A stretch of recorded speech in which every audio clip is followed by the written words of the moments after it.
everyone, and welcome to the APL Pulse podcast, where you can uncover new insights from the logistics and freight forwarding industry through the seasoned experts at APL Logistics, a global supply chain provider. We'll help you keep pace with the current topics impacting businesses and advance your logistics strategy.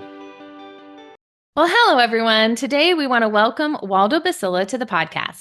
Waldo is our Chief Operating and Commercial Officer for Asia. And for those who don't know, APL Logistics is in over 60 countries with a heavy presence all throughout Asia, including not only China in North Asia, India and Bangladesh in South Asia, but also all throughout Southeast Asia, which includes Vietnam, the Philippines, and of course, Singapore, where Waldo is based.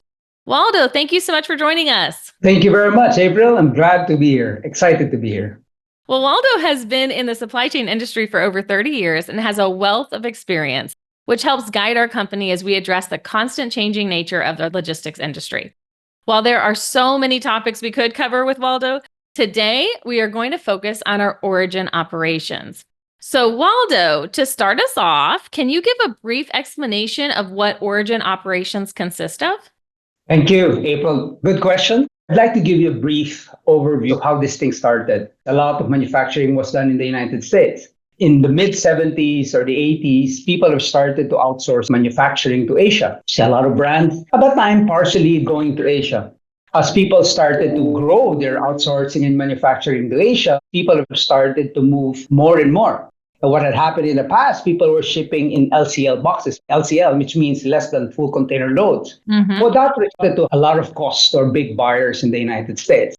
So big famous brands started to reach out to APL Liner at the time. We obviously came off APL Liner and they asked our leaders at that time to say, hey, can you help us? Do some consolidation. If I buy something from China, at the time it's mostly from Korea and Taiwan, they have multiple vendors. Can you help them consolidate? Put them all in one box and ship. And that's the genesis of our operation. Thereafter, APL created a product called Origin Consolidation. And that's origin operations. We started to get purchase orders. We started to move from simply catching cargo and moving them in bulk to the United States. And it has since then evolved. It evolved further. Now we look at purchase order lines, purchase order at SKU levels. So therefore, we manage not only moving bulk of shoes, but we're also now looking at what SKUs, what types of shoes we're moving to what destination. So things have evolved, but that's what we do. We work on the physical aspect. We work on the purchase order and we provide the technology to make sure those cargoes reach a destination in full, on time, and now recently at the lowest CO2 emissions. Oh, yes. Oh, yes. Our sustainability area is happy to hear that. Thank you for that explanation. I think that was really helpful. And I think people need that because not everybody understands what the origin operations really consists of. So thank you for that. Let's jump now into kind of the area of flow optimization. Can you describe the concept and why it is important for shippers to consider inventory flow from origins all the way to destinations? In the past, people would just simply buy stuff and push them to the destination DCs. As a consequence, what could happen would be you'd get orders that you don't really need at a certain time, not demanded at the market yet. So what happens, you push products to the DCs, it fills up the DCs, and it stays there for a very long time. Sometimes it even stays there and you realize later on you really don't need those products because those are products that are not in demand. You had forecasted it. Some buyers, especially in our retail space, they make those orders 360 days. They plan what's going to be sold next year and then became 180 days and later on. Can you imagine that red sweatshirt that you thought would be saleable next year? Would you think that would still be the case? Not necessarily. In the mid-2012, 2015, people started to look, how do I optimize that flow? And that's where we started to look. People look at what they call flow optimization, demand-driven supply chains, meaning to say, I flow cargo depends on what the market needs. Unfortunately, and we all suffered from it, COVID, right? When COVID came, all the disruptions came with it. Number one, mostly was that we now have all of a sudden shutdowns of manufacturing. We now have a shutdown. The carriers were uncertain about schedules. The ports were congested. So you can now see the lead times going from 30 days transport sea freight, lead times almost 80 to 90 days. So totally unpredictable. What happened was that a lot of inventory was simply pushed to the United States. They were happy to have their inventory in the United States or Europe for that matter or wherever. on site, even if they know, they're not sure if the customers would want it because they had a just in case inventory mentality, which means just in case somebody needs it, at least I don't get stocked out and I have somebody ready available. Those days have passed. Post COVID, things have drastically changed. Demand has come down, inflation has gone up. The cost of building a large inventory is extremely expensive, right? With 8% cost of inventory, everybody started to look at optimizing their inventory. Everybody started to look at improving their operating costs, right? So what's happened now we call flow optimization. Flow optimization basically says at the onset, at the origin, how can we help our customers look at moving cargoes to the destination that are more and likely to be consumed? Point number one, what's the right levels of inventory? Do you need the red sweatshirt? Do you keep it in Asia until they're needed? Number one. Number two, do you all have to push them to a distribution center? Could you bypass a distribution center and be closer to your market? So the question is optimize the flow. Optimization flow means that you don't only improve your overall inventory levels, but you also use the right mode of transportation. What is the right mode of transportation? What's the right mode of containers to ship? So now you're looking at the most optimal way of shipping because what it does is it provides product availability. All customers are only asking for two things. Number one, product availability. Number two, lowest cost. The third one is lowest emission. They're only asking about the same thing regardless of vertical. So our goal is to make sure the product is available, the right product, the right time, at the lowest cost and lowest emission. And that's flow optimization. And we at APLL have focused our efforts on creating solutions around this. And that's what we're bringing to the table. That's going to be different moving forward. Right. Because we have to focus on those timely deliveries. As you're talking, it does remind me how things have changed and changed so quickly. Like what we expect, the big company out there that's delivering every day to everybody makes us feel like we can get everything in 2 days. It's just changing what expectations we have. And then that makes the companies have to change to find a way to have flow optimization so that they can meet those expectations. All right. So we've talked about kind of the overview of it and a little bit about how it works. Are there any specific actions that you want to highlight that we take in our origin operations to kind of ensure that timely delivery of shipments? Many, many things. Over the past 2-3 years when we started under Tad's leadership, we started to have strategic development in Asia, catering specifically to flow optimization. Number one is building the right nodes. Nodes are areas where you catch cargo. So for example, do you have the right nodes in China? The right nodes where it's close to the customer? The right nodes that are going to be flexible, meaning to say I can move that node to any export location. In the past, you would have a node that's close to the export location, like in Shanghai and Shenzhen. Now, can you build those nodes in a catchment that's more relevant to the vendor? Do you have the right ability to function in those nodes? So in these nodes, what do you mean by function? Nodes that we have today in the past were basic CFSs. Basic, we just capture and move. What we're moving towards to now is a multifunctional node, which means that node can be for basic CFS, consolidation shipping, can be an inventory hub, which means I can hold cargo and drop orders and move accordingly, support postponement decisions of allocations. And number three would be also a fulfillment center. A fulfillment center is where that particular node in Asia could fulfill a demand of a certain store or a certain person in the United States. Multifunctional node. So that's one. And that node development is now happening in China. It's now happening in Vietnam, in Indonesia, and India, and across the board. And multiple areas across the board, we've built that. Number two, we've also developed the connection of freight connection. Freight is an integral part. The ability to plan, optimize the freight solution. Not everyone needs air. Not everyone needs sea. So what's the right optimal solution? We have the ability now to offer our customer the right air OG, or the sea freight solution that meets the speed requirement. We've implemented a lot of what we call predictions. If you talk about predicting what needs to be done, what needs to be shipped, the ability to use predictive analytics we've introduced in our operations. Number one, how do we use that? First, carrier. The carrier is probably one of the most uncertain portion of the transit time. Over the past 3, 4, 5 years, the reliability has sunk from 80-85% to about 65%. That means if your transit time before was 30 days, it is now probably 45 days or more. What we've done as an introduction to the market is we've done predictive carrier analytics. This basically says we have now the capability using the universe of shipments that we've handled over the past many years, and it's updated every quarter, is what is the actual performance of a specific carrier to a certain port pair? Do they actually do 30 days, and what probability do they do that? This services, this prediction, we provide our customers to be able to enable them with their carrier management strategies. That's part one. Part two, using purchase orders, we use predictive analytics to estimate and predict what's going to come out of the factories. This is what we call future flow. When we say a purchase order issued 90 days out prior to handover date or prior to get handed over to us for shipment, we now have the ability to predict what will really come out. Let's say I issue a purchase order. If it's at 100,000 units, those 100,000 units will not necessarily come out on the day of handover. We predict what will actually come out. And on that basis, we make the planning, which is very important. We now plan what gets on board the ship. We also plan what needs to be at destination DC.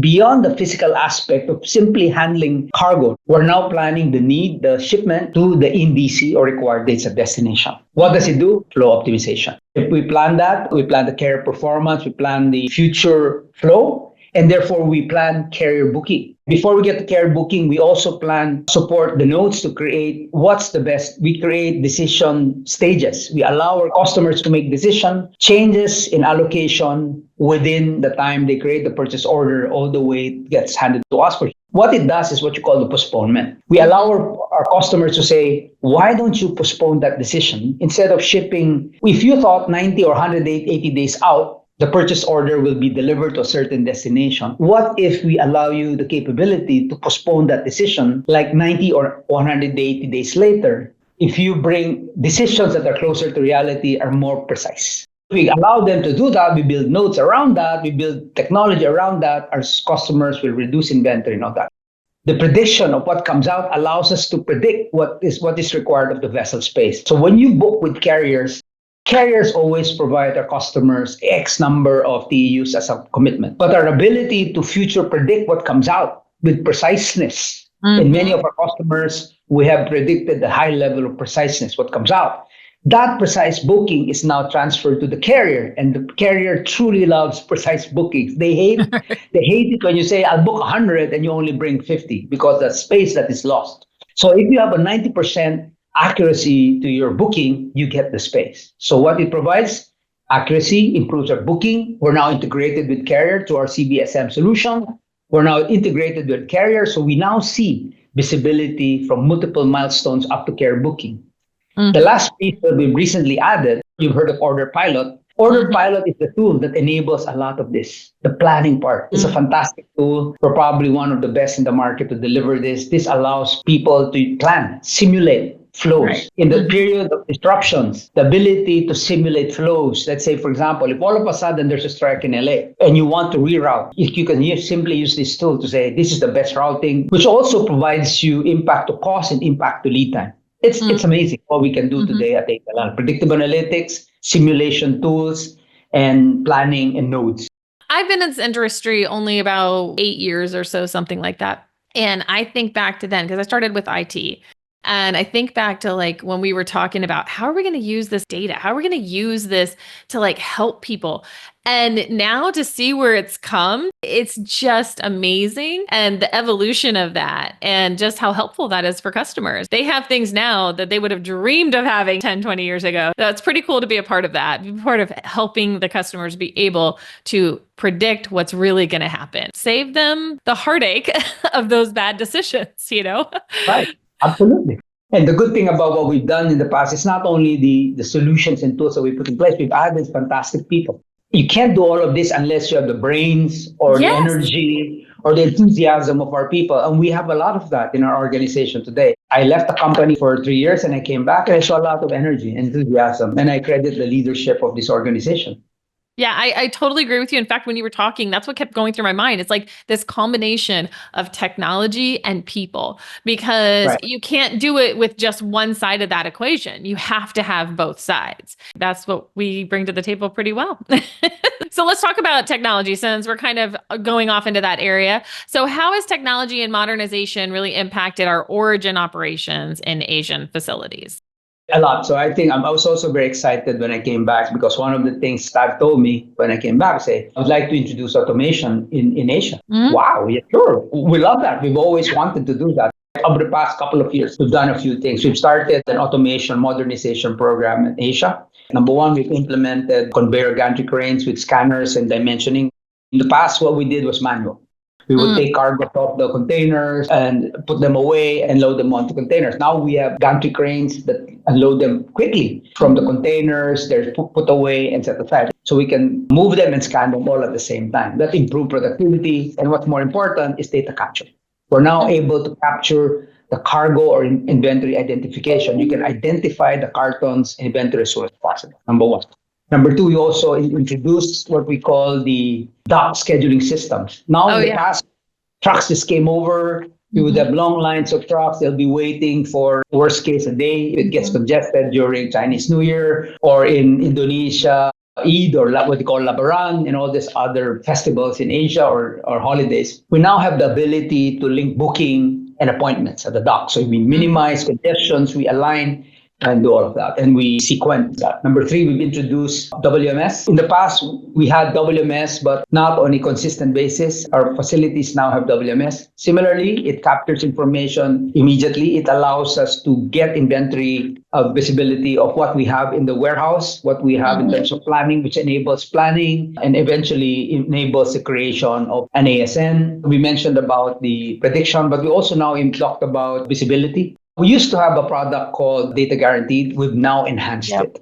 We've enabled it. We made it a lot stronger. We've now created the ability to have visibility from multiple milestones integrated with carriers. We have a multi-pronged attack on visibility. We have a combination. Number one, we use core information. That's a carrier EDI, which continues to be a core information. But what's different from APL, we've added aggregators. People are using, let's say, people like Fourkites, people like P44 and Vision. We integrate that information also. The third piece, we also integrate people from terminals. We get information from terminals. And finally, we have a team.